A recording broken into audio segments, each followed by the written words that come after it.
Hello.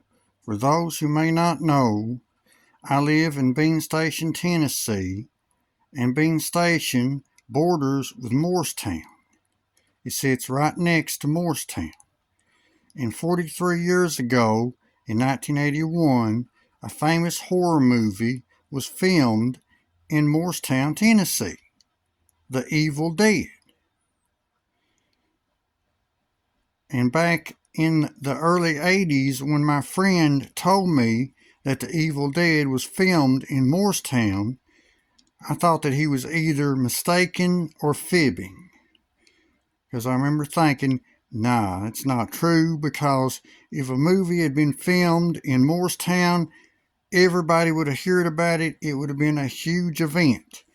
But what I didn't know at the time was that the film was made by Sam Raimi, who at the time was an unknown filmmaker. Nobody knew about him, and his movie was an independent movie, and he only had a little over $300,000 to make it. Okay, now it was a good movie. It was a really good movie. I didn't watch all of it. I watched part of it.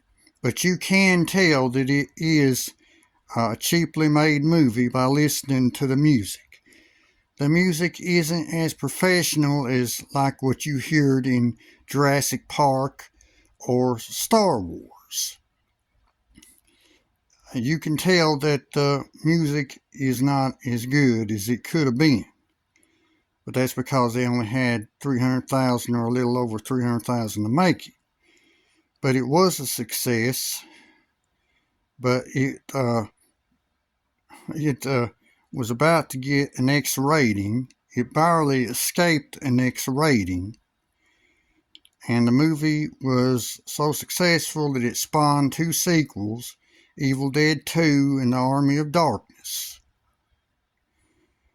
The man who owns the cabin where the Evil Dead was filmed allows people to walk through that cabin, I think, for maybe $30 each. And you know, that's a good idea. That's an excellent way to make money.